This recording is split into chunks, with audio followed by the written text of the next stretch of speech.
Arti sesajen bagi masyarakat Bali. Jika kamu berkunjung ke Bali pasti sering melihat ada makanan yang dijadikan sebagai sesajen hampir di setiap tempat. Umumnya, sesajen itu terbagi dalam bunga, nasi, biskuit, permen, dan sebagainya. Banyak yang memandang jika kamu menginjak atau menyenggol sesajen, kamu akan alami insiden yang tidak enak.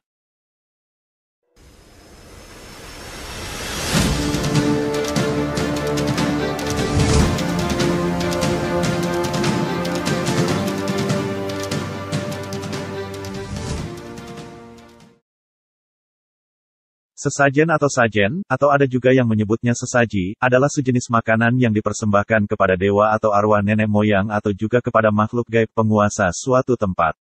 Sesajen ini biasanya dimunculkan dalam ritual upacara adat di masyarakat yang memiliki kepercayaan tertentu.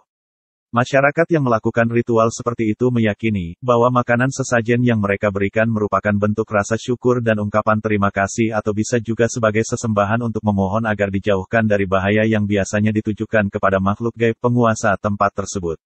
Dan masyarakat juga meyakini makanan sesajen tersebut akan dimakan oleh makhluk gaib tersebut. Arti sesajen di Bali. Warga Bali yang sebagian besar beragama Hindu mengawali hari dengan doa yang disertai sesajen bunga untuk dipersembahkan pada dewa-dewi Bali. Sesajen mempunyai nilai yang sakral buat masyarakat Bali. Mereka yakin dengan persembahkan sesajen, mereka akan memperoleh peruntungan, sekaligus juga menampik kemalangan. Tidak hanya untuk memperoleh peruntungan, pemberian sesajen adalah langkah masyarakat Bali untuk mengucapkan syukur pada beberapa dewa yang sudah memberi kesejahteraan buat kehidupan mereka.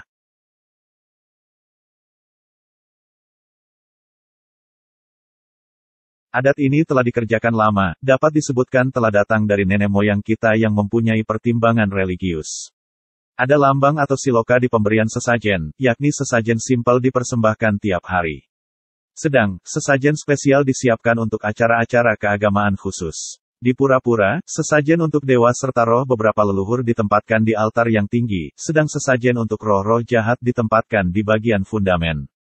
Bentuk sesajen yang sering kita jumpai di Bali ialah bunga. Bunga berarti filosofis, supaya kita serta keluarga selalu memperoleh keharuman dari beberapa leluhur.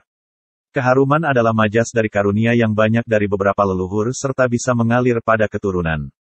Dapat ditempatkan di mana saja. Makanan yang umumnya jadikan sesajen ialah makanan yang sudah dibuat atau makanan yang akan disajikan untuk keluarga di dalam rumah. Masyarakat Bali yakin jika di tiap tempat ada roh yang menanti, jadi sesajen dapat ditempatkan di mana saja. Sering, sesajen ditempatkan di jalan, trotoar, atau persimpangan jalan. Arah intinya pasti saja agar mereka dihindarkan dari beberapa masalah di jalan. Serta seringkali sesajen ditempatkan di kendaraan bermotor agar memberikan keselamatan waktu berkendara.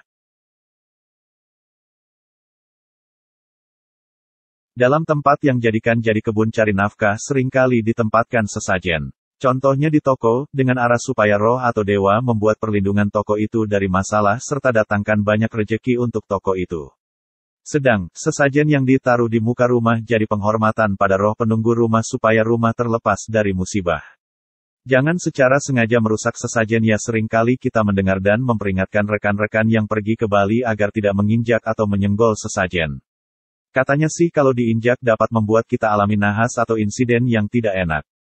Sebenarnya, tidak menginjak atau menyenggol sesajen ialah bentuk penghormatan kita pada adat atau keyakinan masyarakat Bali, bukan agar kita tidak terkena nahas. Di luar mitos mistisnya, sesajen ialah cara masyarakat Bali yang mayoritas memeluk agama Hindu untuk mengucap syukur pada penciptanya. Sesajen yang sering ditemui di depan rumah atau di tepi jalan-jalan disebut canang sari. Ukurannya paling kecil di antara jenis sesajen lainnya yang dibuat pemeluk Hindu di Bali. Menempatkan canang sari setiap pagi bermakna ucapan terima kasih mereka kepada Sang Hyang Widiwasa. Persembahan ini juga berarti berserah diri atas materi dan waktu kepada Yang Maha Kuasa. Canang sari terdiri dari daun janur untuk wadah segi empat sebagai simbol kekuatan Arda Chandra atau bulan, dan porosan, isian, berupa pinang, sirih, daun janur, serta kapur sebagai simbol Tridharma Hindu Bali, yakni Dewa Brahma, Dewa Wisnu, serta Dewa Siwa. Kemudian sesajen canang sari juga diisi dengan irisan tebu, pisang, dan kue-kue khas Bali. Bunga yang menjadi bahan canang sari harus segar dan harum, sebagai simbol ketulusan dan kesucian. Tak ketinggalan bunga yang dibentuk rampai, sebagai simbol kebijaksanaan. Pemeluk agama Hindu membuat dan menempatkan canang sari setiap hari. Kalau ditempatkan di pinggir jalan, berarti yang meletakkan berharap orang-orang yang melintas diberikan keselamatan dalam hidupnya. Banyak mitos yang beredar soal menginjak sesajen di Bali bakal mendatangkan celaka. Yang pasti dan perlu diingat, sesajen di Bali merupakan bentuk doa umat Hindu kepada Tuhannya, sehingga kita jangan sampai dengan sengaja merusaknya ya.